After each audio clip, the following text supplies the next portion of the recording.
नमस्कार दोस्तों, जय जोहार। मैं कौशल तिवारी और भीमिया संध्या में आपका स्वागत है। सत्ता यह कभी स्वीकार नहीं करती कि उसके राज माफिया राज हावी होते जा रहे हैं। उसके राज में कानून व्यवस्था की स्थिति लगातार बिगड़ते जा रही है और न ही वह यह स्वीकार करती है कि अपराध बढ़ रहे हैं।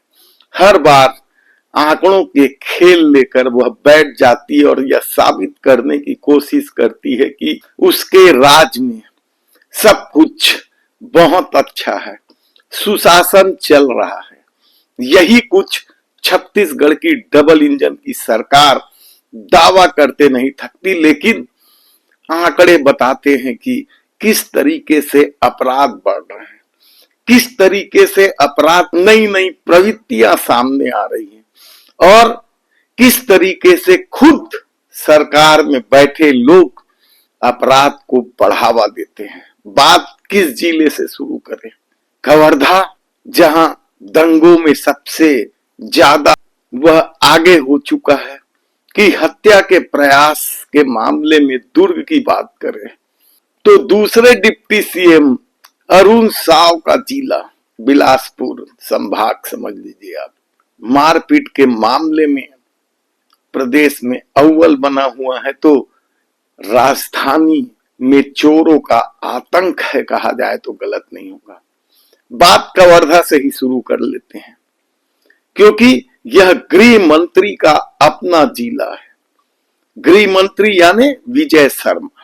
विजय शर्मा यानी दंगे की राजनीति को साध कर डिप्टी सीएम की कुर्सी तक पहुंचने वाला उस शख्स के जिले में ही यदि दंगा ने सारा रिकॉर्ड तोड़ दिया है तो फिर क्या कहा जाए। हर महीने 4 दंगे, आप कल्पना कर सकते हैं कि दंगे की राजनीति को किस तरीके से कवर्धा में हवा दी गई होगी। हालांकि कवर्धा तो कलंकित उसी दिन हो गया था जब लोहारीडीह का कांड हुआ था और गुस्साए लोगों ने भारतीय जनता पार्टी के सरपंच को ही जलाकर मार डाला था।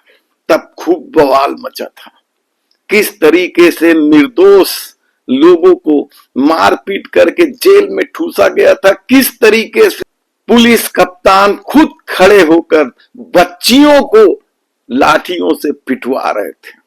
कवर्धा के इतिहास में यह इकलौती घटना नहीं है, क्योंकि झंडा विवाद की राजनीति को साधते साधते विजय शर्मा ने जो माहौल पूरे क्षेत्र में खड़ा किया था, शायद उसका असर ये है कि अब वह छत्तीसगढ़ में सबसे ज्यादा दंगा वाला जिला बन चुका है। पिछले 1 साल में 55 दंगे हुए, जिसमें कि कई घटनाएं तो बेहद ही हैरान कर देने वाला था, खासकर गोंडवाना समाज को लेकर, खासकर कबीर पंथियों को लेकर। ये ऐसे दंगे हैं। तो दूसरी तरफ एक और विधायक है यहां, भावना बोहरा। शायद उसे भी अब हिंदुत्व की राजनीति रास आने लगी और वह तो इन दिनों जगह जगह घर वापसी के कार्यक्रम में लगे हैं। ईसाई धर्म अपना चुके लोगों का पैर धोना और उन्हें हिंदू धर्म में वापस लाना, यही काम शायद अब भावना बोहरा का रह गया है। तो ऐसे में दूसरा डिप्टी सीएम अरुण साव के बिलासपुर संभाग में मारपीट की घटना ने सबको चौंका दिया है। पिछले 1 साल में 5199 मामले दर्ज किए गए। ये वो मामले हैं जो दर्ज किए गए हैं और लोगों का तो दावा है कि इससे लगभग इतने ही मामले ऐसे हैं जो दर्ज ही नहीं हुए हैं। अभी भी शिकायतों के ढेर में आवेदन पड़े हुए हैं। ऐसे में यदि दोनों डिप्टी सीएम अपने अपने जिले में अपराधों की प्रवृत्ति को लेकर नंबर 1 बने हुए हैं, तो फिर यह जानकारी भी हम आपको देंगे कि मुख्यमंत्री के जिले का क्या हाल है। ऐसे में दुर्ग, जो पूर्व मुख्यमंत्री भूपेश बघेल का गृह जिला कहलाता है और वर्तमान में यहां से गजेंद्र यादव शिक्षा मंत्री है, यह जिला हत्या के प्रयास के मामले में प्रदेश में अव्वल बना हुआ है। 159 159 मामले दर्ज हुए हैं। हत्या के प्रयास के, समझिए आप कितनी गंभीर प्रवृत्ति का अपराध है ये, और उसमें दुर्ग जिला अव्वल बना हुआ है। कई प्रभावशाली नेताओं का गढ़ माना जाता है।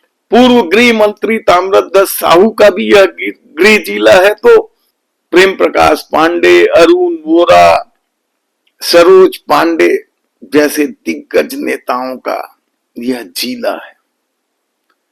तब ऐसे में रायपुर राजधानी, यदि आप आंकड़े देखेंगे तो चौंक जाएंगे।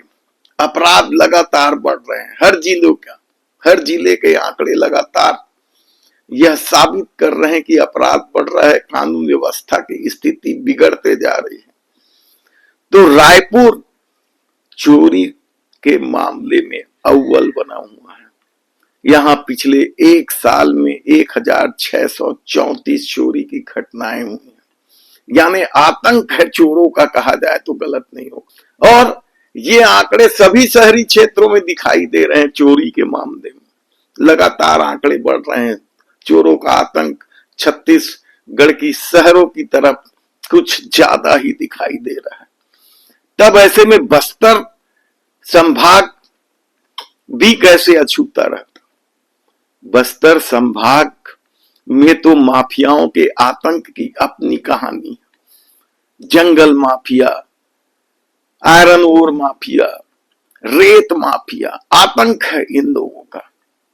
और इस पूरे खेल में मंत्री का संरक्षण भी बताया जाता है।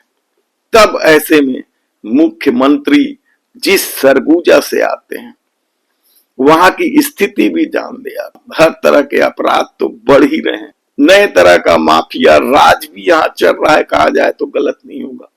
सत्ता के गठजोड़ ने इन माफियाओं के हौसले बुलंद करके रख दिए हैं।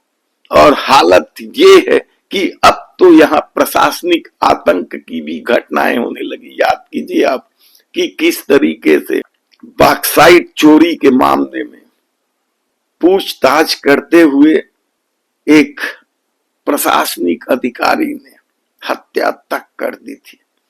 और उनके साथ कहा जाता है कि बॉक्साइट खनन माफियाओं का एक टीम भी था। उन लोगों ने भी मारपीट की। यानी समझिए आपकी किस तरह का आतंक का खेल चल रहा है। तो दरबार लगाकर वसूली के भी आरोप यदा कदा सुनाई देने लगे हैं।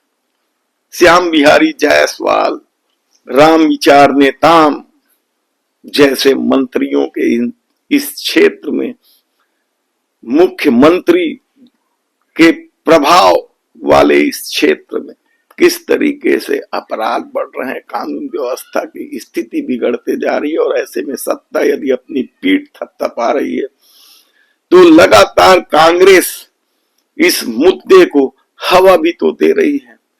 किस तरीके से थानों का घेराव हो रहा है जगह जगह।